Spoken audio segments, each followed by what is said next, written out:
Silas Marner by George Eliot. The person you are looking in the screen is George Eliot. George Eliot was an English novelist, poet, journalist, translator, and one of the leading writers of the Victorian era. She wrote 7 novels: Adam Bede in 1859, The Mill on the Floss in 1860, Silas Marner in 1861, Romola in 1862, Felix Holt the Radical in 1866, Middlemarch in 1871, and Daniel Deronda in 1876. Like Charles Dickens and Thomas Hardy, she emerged from provincial England and most of her works are set there. They are known for their realism, psychological insight, sense of place, and detailed depiction of the countryside. I am going to present chapter 7 and 8 in Silas Marner. In this 7th chapter, I am going to explain this as 2 topics. First one, people understand Silas a ghost, and second one, people console Silas. So now let's get started with the plot summary of chapter 7. Silas' arrival at the pub throws a hush over the people, since he has never been there before to their knowledge. Silas suddenly appears in the middle of the tavern, and his agitation giving him a strange appearance. When pale, cold, Silas suddenly stands near the warm light of rainbow. Everyone comes down and Silas tells the story of the robbery. The villagers become more sympathetic and believes Silas' story last time because he appears very pathetic. The villagers immediately feel sorry for Silas, who is clearly demonstrated. The landlord defends Jem Rodney, saying that he has been in the inn all evening. Silas remembers that he too was once accused and decided to back down on Jemmy Rodney. He apologizes, saying that he acted rashly. Mackay and Douglas, 2 customers at the pub, agree to go with Silas into the night, searching for the robber, a task that they acknowledge will be difficult because the rain has erased any footprints leading from Silas' house. Thus, this was the end of the 7th chapter.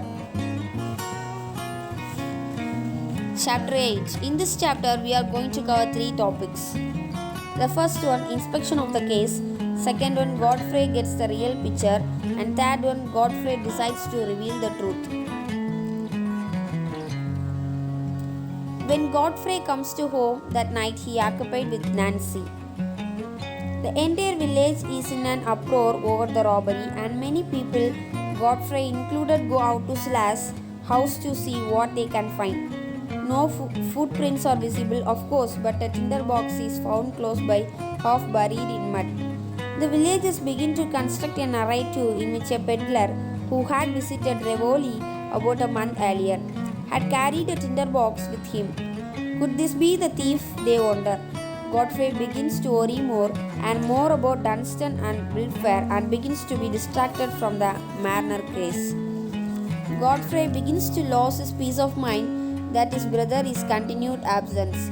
Unable to wait more, he began to writing. In the way, he meet a businessman.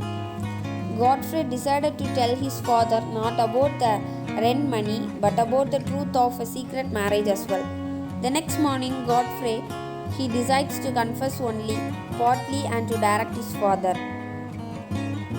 Thus, we came to an end of the 8th chapter.